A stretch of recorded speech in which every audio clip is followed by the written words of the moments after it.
Hydrogen atom. ठीक है, bore ने जो भी अपना हाइपोथेसिस दिया था वो किसके बेसिस पे था? वो रदरफोर्ड ने जो अपना जो भी मॉडल प्रेजेंट किया था। रदरफोर्ड ने क्या मॉडल प्रेजेंट किया था कि जो एटम्स होते हैं, जो एटम्स हैं, that is basically that looks like a normal sun and earth, जैसे प्लेनेटरी सिस्टम हमारा होता है, that looks like similar to that thing. ठीक है, और उसमें न्यूक्लियस तुम्हारा बीच में हो गया, इलेक्ट्रॉन चारों तरफ घूम रहा है। रदरफोर्ड ने ये मॉडल तो एक्सप्लेन कर दिया था, लेकिन इस मॉडल में एक बहुत बेसिक फ्लॉ आ गई थी। बेसिक फ्लॉ था, कोई बताएगा वो फ्लॉ क्या था? तो देखो, जो आपका रदरफोर्ड मॉडल ने दिया था, रदरफोर्ड ने बोला कि जैसे हमारा प्लेनेटरी सिस्टम होता है, सन होता है, और जैसे हमारी अर्थ होती है, ये चारों तरफ रिवॉल्व कर रही है, ये लाइफ लॉन्ग बहुत दिन से स्टेबल सिस्टम है, पता ही है, तभी हम लोग जिंदा हैं। ठीक है, तो अर्थ और सन का ये सिस्टम है। तो ये न्यूक्लियस जब हो गया और ये आपका इलेक्ट्रॉन हो गया, जब इलेक्ट्रॉन और न्यूक्लियस होता है तो इसमें बहुत बेसिक फ्लॉ क्या आ गया? देखो, अगर तुम लोग ने याद होगा ईएम वेव चैप्टर जब पढ़ रहे थे, इसलिए हर चैप्टर का सीक्वेंस बताया गया एनसीईआरटी में। कोई चैप्टर हम लोग जंप नहीं कर सकते, हर चैप्टर एक के बाद एक क्यों रखे जाते हैं, मैंने बहुत पहले तुमसे बोला था। ईएम वेव्स में याद होगा कि लेबोरेटरी में हम लोग कैसे जनरेट करते हैं, किसी भी थियोरेटिकली हम लोग कैसे बात किए थे कि ईएम वेव्स कैसे जनरेट होती है। ईएम वेव्स जब हमारा चार्ज एक्सेलरेट करता है, याद है? चार्ज जब एक्सेलरेट करता है, मतलब जब एसएचएम करता है ऊपर नीचे, बेसिकली एसएचएम हम कराए थे। बेसिकली कभी भी चार्ज में अगर एक्सेलरेशन है तो स्पेस में किसी भी पॉइंट पे, स्पेस टाइम के ग्राफ में अगर देखा जाएगा तो हर एक पॉइंट पे आपको एक एनर्जी फील होती है, उसी को हम लोग ईएम वेव्स बोलते हैं, electromagnetic waves. Is it clear? कहने का मतलब कि when there is a accelerating charge, it will keep on radiating energy in the form of electromagnetic radiation. Here what is happening? Here you have electron. Electron is circling around. Circling का मतलब क्या हो गया? इसके अंदर हर समय centripetal acceleration है। Centripetal acceleration मतलब charge is moving under the acceleration. अगर देखो, सन और अर्थ में अलग केस है। सन और अर्थ में ग्रेविटेशन फोर्स होता है, यहाँ पे इलेक्ट्रोस्टैटिक फोर्स होता है, लेकिन ये रीज़न नहीं है। यहाँ पे मेन प्रॉब्लम क्या है? ये चार्ज बॉडी है। जब चार्ज बॉडी एक्सेलरेट होती है तो क्या एमिट करती है? वो रेडिएशन एमिट करती है। और जब भी कोई बॉडी रेडिएशन एमिट कर रही है तो यानी कि कंटिन्यूसली अपनी एनर्जी लूज कर रही है। तो अगर ये बॉडी कंटिन्यूसली एनर्जी आपकी लूज करेगी, देखो दो चीज़ बताया गया था, एक तो ये, और दूसरा क्या बताया गया था, जो इस ईएम वेव की जो फ्रीक्वेंसी होती है, इस चार्ज का जो तुम्हारा फ्रीक्वेंसी होता है उसके बराबर होता है। ये क्लासिकल मैकेनिक्स में बताया गया। क्लासिकल जो थियरी होती है, ये आपकी क्लासिकल थियरी के अकॉर्डिंग टू क्लासिकल थियरी जो ईएम वेव्स होती है वो that is generated because of accelerated motion of charge particle and frequency of EM waves is equal to the frequency of charge particle. तो यहाँ पे दो चीज़ दिखना चाहिए हमको। एक तो ये तो कोलैप्स कर जाएगा कुछ देर के बाद, क्योंकि ये तुम्हारा कंटिन्यूसली आपका चार्ज पार्टिकल रोटेट कर रहा है अंडर सेंट्रीपिटल एक्सेलरेशन, और ये कोलैप्स कर जाएगा। ये बात समझ में आ गई सबको? और दूसरा, जो एनर्जी कंटिन्यूसली आपका, अगर मान लो ये कोलैप्स करता है, मान लेते हैं, तो अगर धीरे धीरे कोलैप्स कर रहा है तो इसमें जो फ्रीक्वेंसी है धीरे धीरे कम होती जाएगी, ये अंदर घुस जाएगा इसके अंदर। तो कहने का मतलब जो रेडिएशन निकलेगा, जो भी आपका जो फ्रीक्वेंसी का रेडिएशन निकलेगा, क्योंकि जो स्पेक्ट्रल लाइन में हमारा क्या करता है, ये एमिट करता है लाइट, तो ये जो लाइट होनी चाहिए ये डिस्क्रीट लाइन नहीं दिखना चाहिए, जैसा हम लोग को दिखा था स्पेक्ट्रल लाइन में, बामर सीरीज, पाससन सीरीज, वहाँ पे कंटिन्यूसली फेडेड लाइन दिखनी चाहिए थी हम लोग को। तो इसको आप लिख लीजिए 2-3 लाइन में अपने लैंग्वेज में। ठीक है, तो जब ये ड्रॉबैक, जब दो ड्रॉबैक मिल गए तो बोर ने एक हाइपोथेसिस दिया। ध्यान दो, ये हाइपोथेसिस दिया था, इनके पास प्रूफ नहीं था। ये लोग महान साइंटिस्ट इसलिए कहलाते हैं। इसका मैथमेटिकल और थियोरेटिकल प्रूफ आज के 10 साल 20 साल बाद आया इनके, लेकिन ये बस एक गहन चिंतन किए, बैठ के कंटेम्पलेट किए और चीज़ें बोल दिए, और जो बोल दिए वो सत्य बोल दिए। ठीक है, बाद में उसको वेरीफाई करते रह गए साइंटिस्ट। इन्होंने 3 हाइपोथेसिस दिया था। पहला जो हाइपोथेसिस दिया था उसको लिख लीजिए एक लाइन में आप लोग। फर्स्ट हाइपोथेसिस, इसको पोस्टुलेट बोलते हैं। ठीक है, an electron in an atom could revolve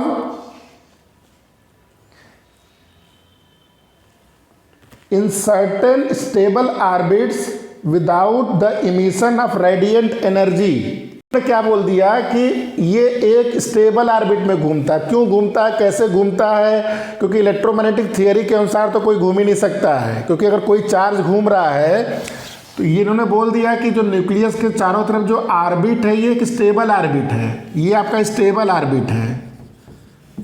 अब बोल दिया, बस हाइपोथेसिस है, ठीक है, बोल दिया मैंने, तो बोल दिया स्टेबल है और without emission of radiant energy. अब तुम बोलोगे क्यों नहीं है, तो भैया इसलिए नहीं है, रीज़न ये है कि प्योर क्लासिकल थियरी के बेसिस पे इन्होंने नहीं बोला था। उस समय क्वांटम थियरी आ रही थी। जो मैक्स प्लैंक थे और जो आपके आइंस्टीन थे ना, वो भी इसी समय अपनी फोटो इलेक्ट्रिक, देखो ये ईयर तुम्हारा 1913 की बात है, तो 1905 में आइंस्टीन ने अपनी थ्योरी दे दी थी।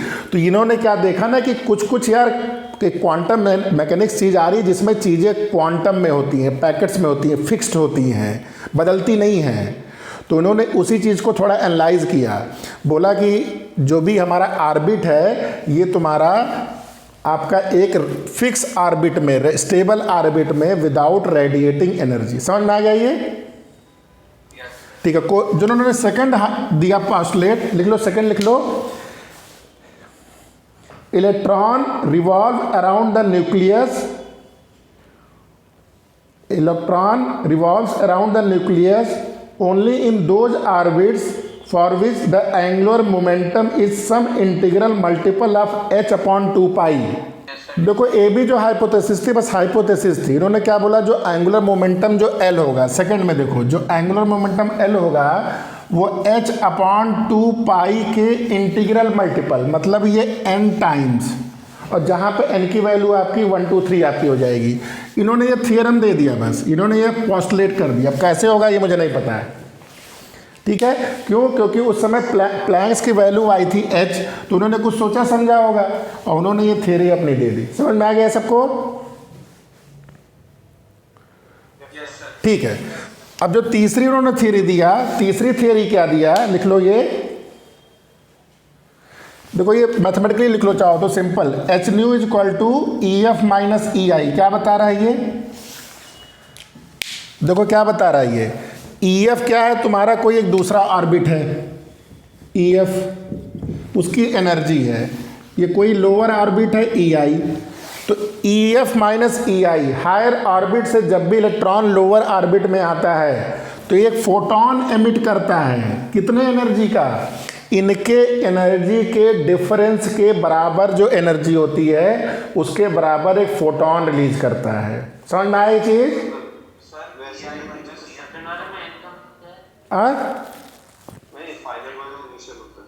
हाँ भाई, ई एफ माइनस ई आई,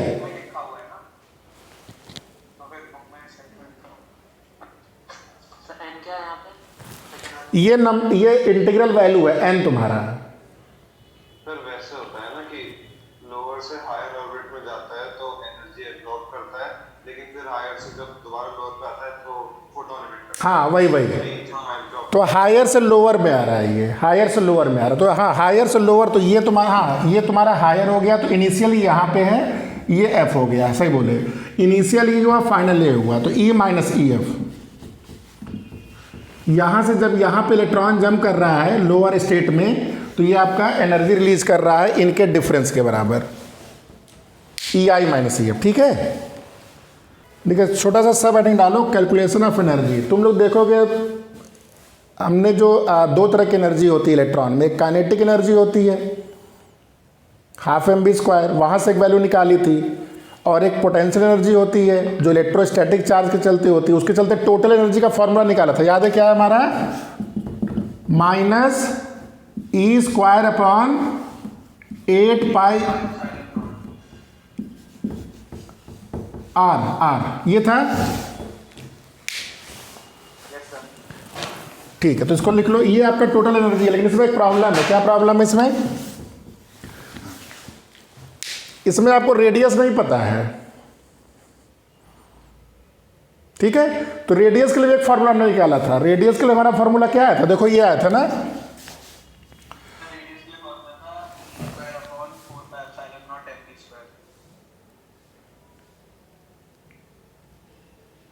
हाँ देखो देखो, हाँ वही जो तुम्हारा सेंट्रीपिटल फोर्स mv²/r तुम्हारा 1/4πε0 इंटू E²/r², ये आपका सेंट्रीपिटल फोर्स Fe के बराबर था, याद है ये वाला। तो देखो यहाँ से क्या आ रहा है आपका, जो v² आ रहा है, ये आ रहा है आपका 1/4πε0 E²/m इंटू r। समझ में आया चीज। इक्वेशन 2 लिख लो, या इसका स्क्वायर रूट क्या हो जाएगा, इसका स्क्वायर रूट हो जाएगा ये। हाँ लेकिन अभी भी रेडियस नहीं निकला है, क्यों? क्योंकि देखो आपको यहाँ वेलोसिटी आ गया, यहाँ रेडियस है तो यहाँ वेलोसिटी अभी भी प्रॉब्लम है। आर रखोगे तो वी में फंस जाओगे तो हाँ अच्छा ई हो जाएगा, ठीक है। अभी भी प्रॉब्लम है तो जानते हो, इसके लिए जो बोर की जो सेकंड पोस्टुलेट है उसको यूज करो। क्या उन्होंने बताया था कि जो एंगुलर मोमेंटम है, एल की वैल्यू जो होती है वो क्या था, NH/2π। तो एल क्या होता है, mvr। तो यहां से वेलोसिटी क्या हो गया, वेलोसिटी हो गया NH/2π इंटू mr। ये वैल्यू यहां पुट कर दो, ये क्वेश्चन 3 कर दो। तो देखो ये वैल्यू क्या हो जाएगी, NH/2πm into r equal to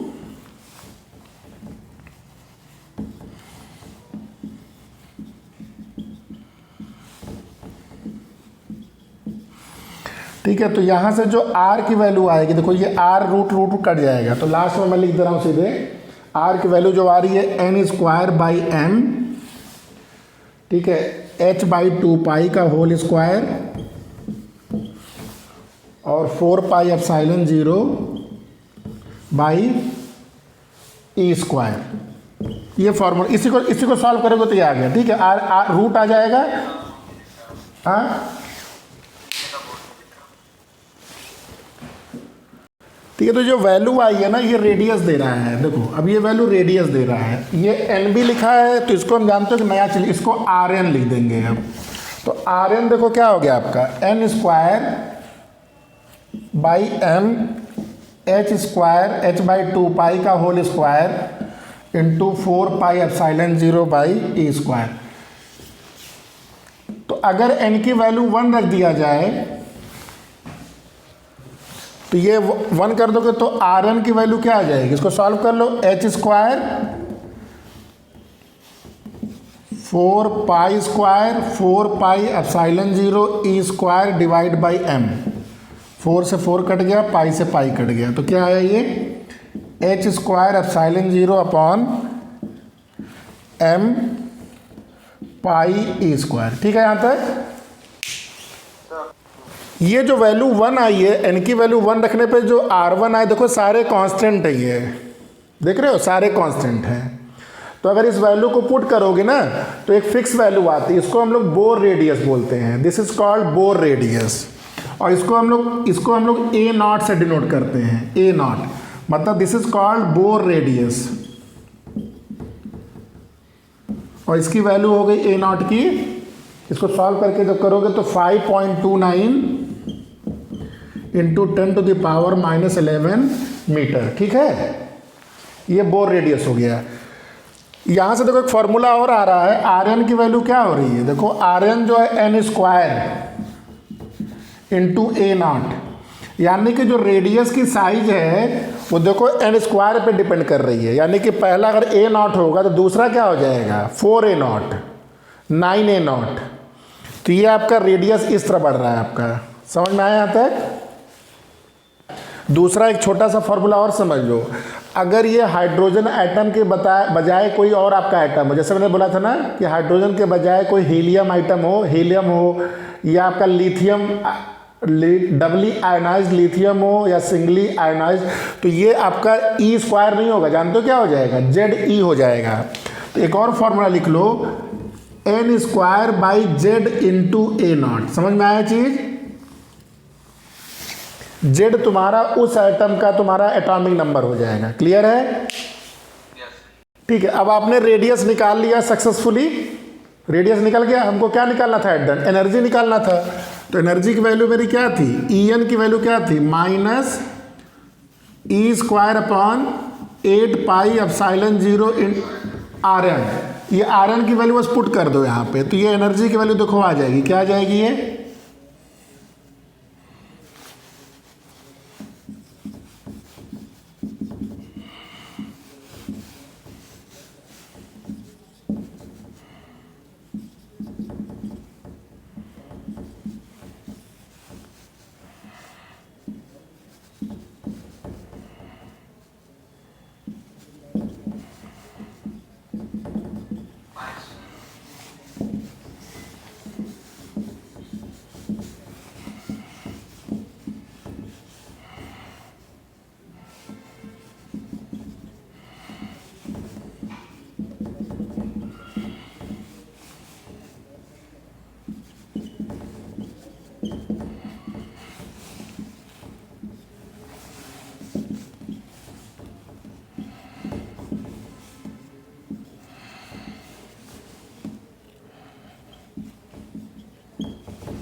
देखो यही आ रहा है, चेक कर लो। अब इन सब वैल्यू को रखोगे तुम, तो तुम्हारी जो एनर्जी आएगी जूल में आएगी, उसको अगर इलेक्ट्रॉन वोल्ट में अगर कन्वर्ट करोगे ना, तो ये आती है -13.6 अपॉन एन स्क्वायर, जो तुम लोग सीधे याद कर लेते हो। देखो ये माइक्रोस्कोपिक लेवल पे फिजिक्स में बहुत ही सिंपल कैलकुलेशन से आपने अपनी करंट फिजिक्स की अंडरस्टैंडिंग से इस वैल्यू को आपने कैलकुलेट कर लिया। तो एक फॉर्मूला ये हो गया। अच्छा अगर जेड होता तब क्या करते, जरा बताएगा कोई। देखो यहाँ पे e की पावर 4 आया है, मतलब ई स्क्वायर, यानी कि ये फॉर्मूला किस में कन्वर्ट हो जाएगा, अगर हाइड्रोजनिक एटम होगा जेड स्क्वायर, ठीक है। तो ये फॉर्मूला हो गया कंपटीशन के पॉइंट ऑफ व्यू से डायरेक्ट, ये दोनों।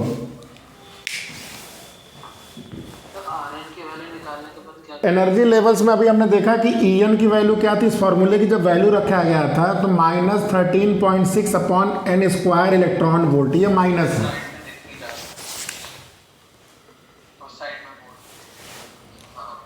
ठीक है।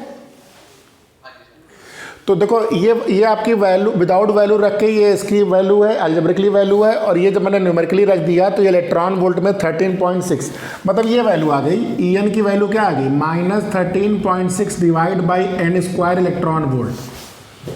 ये नेगेटिव वैल्यू है, तभी बाइंडिंग है, तभी तुम्हारा रोटेट, तभी रिवॉल्व करेगा ये। तो एन की वैल्यू 1 रख दो, एन की वैल्यू 1 रख दो, तो E1 की वैल्यू क्या होगी, -13.6 इलेक्ट्रॉन वोल्ट, ठीक है। N2 क्या हो गया, E2 -13.6/4 कितना हो जाएगा,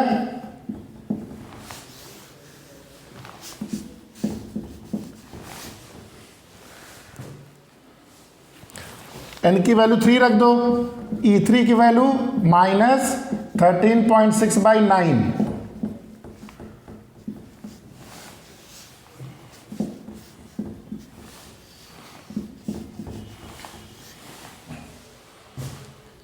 ठीक है। समझ में आया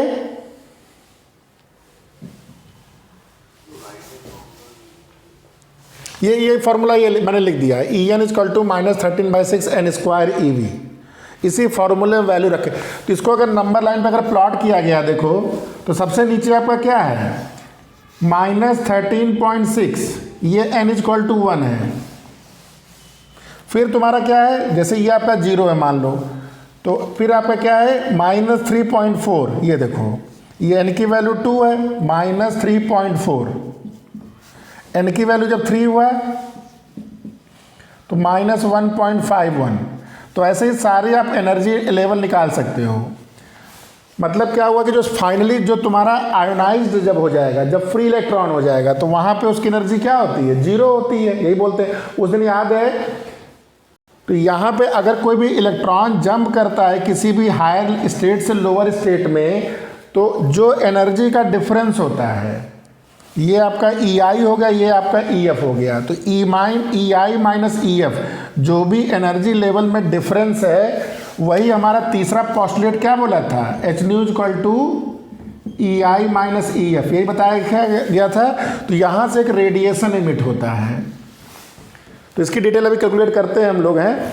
लेकिन ये क्या बता रहा है कि जब भी हायर स्टेट से लोअर स्टेट में कोई भी इलेक्ट्रॉन जंप कर रहा है तो एनर्जी के डिफरेंस के बराबर आपका एनर्जी रिलीज करता है।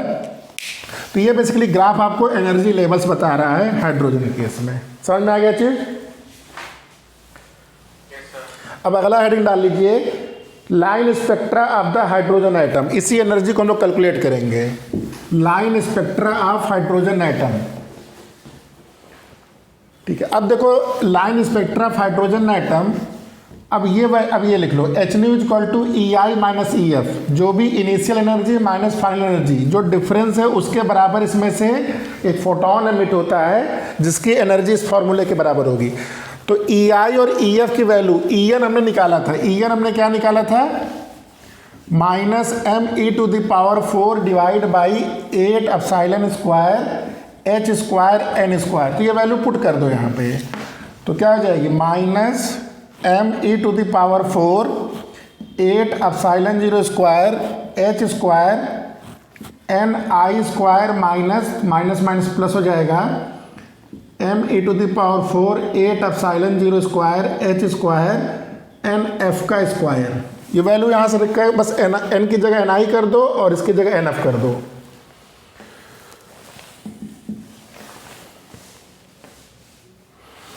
तो देखो ये कॉमन कर लो, M E to the power 4 upon 8 epsilon 0 square H square, ये हो जाएगा 1 upon N F square minus 1 upon N आई स्क्वायर। ठीक है, इस एच न्यू, देखो ये एच न्यू के बराबर है, तो यहाँ से ये वैल्यू किसके बराबर हो जाती है, एस सी बाई लैम्डा। तो यहाँ से 1 बाई लैम्डा कितना हो जाएगा, 1 बाई लैम्डा इधर आ जाएगा M E to the power 4 8 epsilon 0 square H cube C, और ये हो गया आपका 1 upon N F square minus 1 upon N आई स्क्वायर। ठीक है, देखो ये जो वैल्यू है, इस वैल्यू को जब कैलकुलेट किया गया तो ये वैल्यू जानते हो कितना आई, ये वैल्यू आई आर इक्वल टू 1 पॉइंट, इसको आर बोला गया 1.03 इंटू 10 टू द पावर 7। और याद है जब मैंने बोला था बामर ने इस सीरीज को आइडेंटिफाई किया था तो एक आर की वैल्यू बताया था, क्या बताया था बामर ने, एज पर बामर रिडबर्ग जो कांस्टेंट बताया गया था 1.097 इंटू 10 की पावर 7 पर मीटर। समझ में आया चीज? तो जो न्यूमेरिकल वैल्यू है, जो देखो जो तुम्हारा कैलकुलेट किए हो माइक्रोस्कोपिक लेवल पे जाके, ये वैल्यू जो उस समय बामर सीरीज में रिडबर्ग कांस्टेंट यूज हुआ है उससे कितनी क्लोज है। तो यानी कि ये जो थियरी है हमारी, जो भी थ्योरेटिकल हमारा कॉन्सेप्ट है और जो प्रैक्टिकल हमने देखा है, बोथ आर इन लाइन। समझ में आया? Both are complementing each other.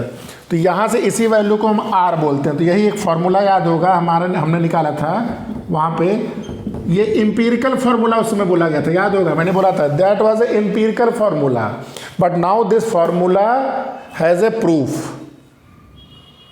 Clear? ठीक है, जो हमने बामर सीरीज और जो सब निकाला था, अगर उसको लेवल में देखा जाए, देखो इसमें कई बार ऐसे पूछता है क्वेश्चन, n इक्वल टू 1 हो गया, ये n इक्वल टू 2 हो गया, n इक्वल टू 3 हो गया, n इक्वल टू 4 हो गया, ऐसे ऊपर ये चलता जाता है। ऊपर दिख रहा है ना?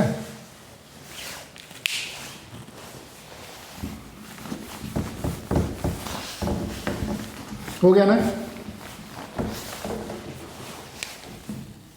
देखो n equal to 1, n equal to 2, n equal to 3, n equal to 4।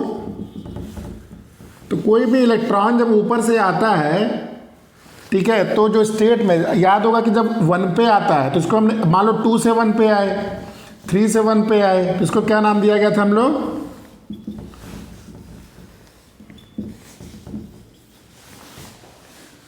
इसको बोला, हाँ लाइमैन सीरीज। ठीक है, लाइमैन। अगर कोई 2 पे आता है, देखो 2 पे आने के लिए 3 से भी आ सकता है, 4 से भी आ सकता है, 5 से भी आ सकता है, ऊपर से कहीं से भी आ सकता है। ये बामर हो गया।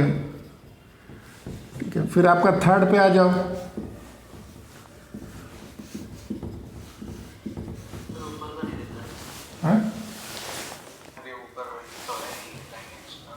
ठीक है, ऊपर हो गया, ये तुम्हारा पास्चन सीरीज हो गया। तो ये तो समझ में आ गया, जब भी 2 पे आ रहा है, कहीं से भी आ रहा है, तो आपका ये आपका कहलाता है बामर सीरीज। 1 पे आता है तो लाइमैन सीरीज। आपको कई बार क्वेश्चन ऐसे पूछ लेता है ना कि मान लेते हैं 4 से इसको आना है, 4 से अगर आना है तुम्हारा, तो क्या क्या एमिट कर सकता है, क्या क्या पॉसिबल एमिशन आपको दिखेगा। मतलब वो सीरीज बतानी कि ब्रैकेट सीरीज नहीं बतानी है आपको, वेवलेंथ तक पूछ लेता है कई बार। ये पूछेगा, ऐसे पूछ लेगा कि 4 से आएगा तो कितनी नंबर ऑफ स्पेक्ट्रम लाइन दिखेगी। अच्छा, तो सर अगर लैम्डा पूछेगा फिर तो वो फॉर्मूले से निकाल वो तो निकल जाएगा, बस इतना बताओ, how many spectral lines will be visible, कितने दिखेंगी तुम्हें। अब देखो, अगर 4 से आएगा तो 4 से आपका इस पे आ सकता है, हाँ 3 होगी। 3 नहीं होंगी। देखो यहां बना रहा हूं, ध्यान से सुनो। ये n इक्वल टू 1 है, n इक्वल टू 2 है, n इक्वल टू 3 है, n इक्वल टू 4, इस स्टेट से चलना है इसको। How many spectral lines. 3 पे आ सकता है, 1 3 पे आ सकता है, हाँ 2 2 3। 3। अब यहां पे भी तो आ गए हो। अच्छा, तो 4 5 5, अभी भी नहीं, 5 यहां भी हो। 6 हाँ,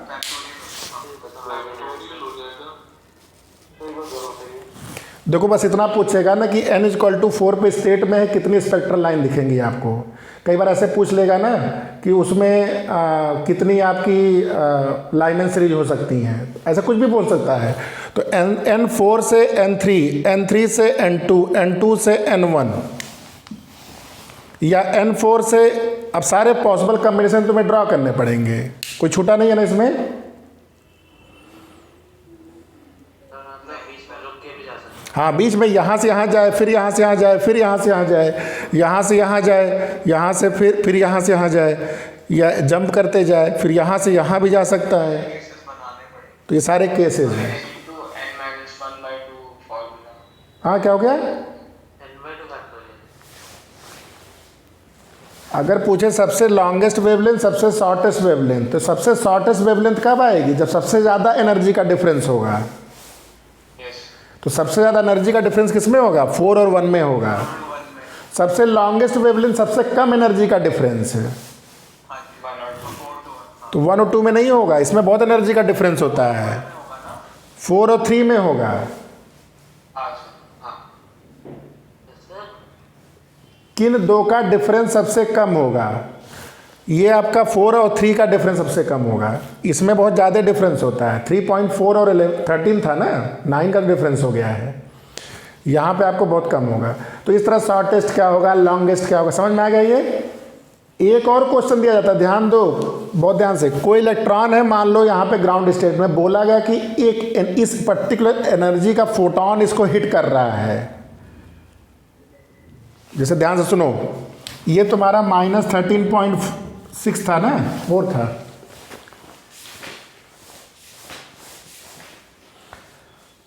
-13.6 पे, ठीक है। इसमें, और ये तुम्हारा कितने पे है, -3.4 पे। कितना डिफरेंस है दोनों में, लगभग 8 के बराबर है। मान लो ये 9 के बराबर है, ठीक है। अब तुमसे बोल रहा है कि एक पर्टिकुलर फोटोन है जिसकी एनर्जी 8 इलेक्ट्रॉन वोल्ट है। ध्यान से सुनना, कोई एक फोटोन है जिसकी पर्टिकुलर एनर्जी 8 इलेक्ट्रॉन वोल्ट है, तो क्या ये क्या नेक्स्ट स्टेट में इसको पहुंचाने के लिए सफिशिएंट होगा।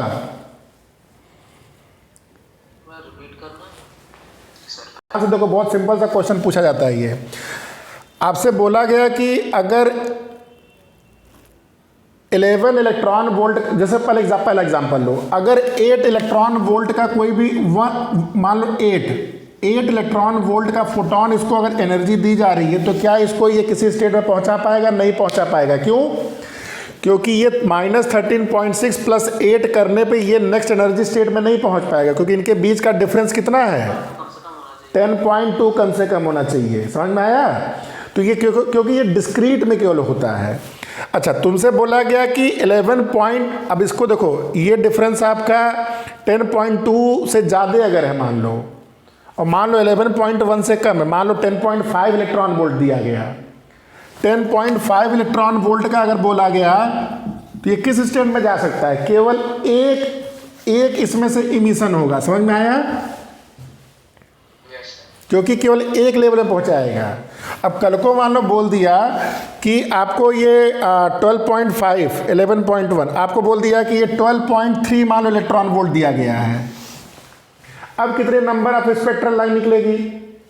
तो आपको ये पहुंचा देगा कहाँ से कहाँ तक? ये आपका यहाँ तक पहुंचा रहा है 3 तक, क्योंकि 4 तक का डिफरेंस 12.75 है, 4 नहीं जा पाएगा, 3 तक जा पाएगा। तो 3 से तुम्हारा total number of spectral line 3 निकल गया। सिंबल समझ में आ गया ना कि इतना फोटोन दिया गया एनर्जी से, तो उसमें लॉन्गेस्ट वेवलेंथ कितनी एमिट हो सकती है, शॉर्टेस्ट कितनी एमिट हो सकती है। तो आपको पहले यहाँ से निकालना पड़ता है कि किस स्टेट में मैक्सिमम जाएगा, और वहाँ से फिर रिवर्स इंजीनियरिंग करके आपको देखना पड़ता है कि कितना एक्चुअल उसको लॉन्गेस्ट या शॉर्टेस्ट वेवलेंथ निकलेगा। समझ में आया यहाँ तक?